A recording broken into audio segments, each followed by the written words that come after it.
Joining us now, the author of the New York Times bestseller, Treason, former Speaker of the House, Fox News contributor, Newt Gingrich. You know, Dr. Gorka mentioned evil, Mr. Speaker, and I wrote a book once, Deliver Us from Evil, and I looked at the last 100 years of human history. You are a great historian. Over 100 million human souls destroyed by evil. When you look at Nazism, fascism, totalitarianism, communism, the killing fields, Pol Pot. This is a clear and present danger today. It is modern-day evil, radical Islam. What do we do? What should we be learning from what's happened in Europe with migration and refugees? Well, let me say, first of all, Dr. Gorka was, I thought, tremendous in his contribution just now and really nailed it. I think you have to recognize that the reminder from London is that in addition to the decisive destruction of ISIS in Syria, we are faced with a worldwide threat, and we need a worldwide strategy. I'm delighted that Secretary Tillerson has been meeting with our allies on the ISIS issue, but there is this bigger question. The last administration, of course, Obama wouldn't even admit it was a problem. I do think with President Trump and with his security team, you have people who are beginning to work on this. But this is a reminder that we face a movement which in some ways uses the internet, uses other kind of devices, and is a threat all over the planet. And I think we're going to have to design a strategy. And Dr. Gorka began to hint at part of that at the very end. We're going to have to be much clearer about how we're going to measure people and what we're going to require in terms of recognizing and being loyal to our constitutional documents. We've had our own issues with refugees and migrants in this country, but nothing compared to what Europe has been experiencing, and dramatic increases in terror attacks, dramatic increases in major crimes. We've seen it not only in France and Great Britain and Belgium and Germany, but all throughout the European Union. And I think this is really a moment that America really needs to pause and ask itself, are we going to follow the same path they have followed, and are we prepared for the consequences that they have had in Europe?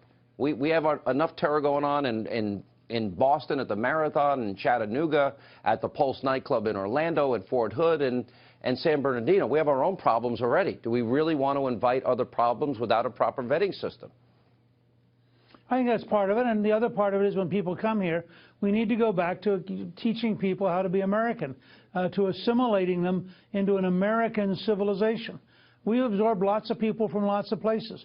We can do it again, but part of that requires that we defeat this left-wing mythology that you can be multicultural and still be a single country. I think we can have many peoples come to America, but they need to learn to be American if they're going to live here. Then I ask you the question I asked Dr. Gorka. I mean, for example, I'll give you one example. In Great Britain, of all countries, they have 83 specific Sharia courts, separate and apart from the judicial system of Great Britain. And I don't care what every liberal says. I know for a fact from people I've interviewed and people who have been there, no-go zones exist throughout Europe in different places, including France. So, you know, there's no assimilation there, Mr. Speaker. Those are two separate, distinct countries, or a country within a country. Right, and that's the European problem, and we cannot tolerate any development of an alternative culture inside the United States. I think we have to say we're happy for everyone to be Americans. We're happy for people to come here to learn to be American, but we are not going to allow Sharia courts. We're not going to allow no-go zones, and we're not going to allow people to decide that they are in America but not part of America. That's a recipe for disaster.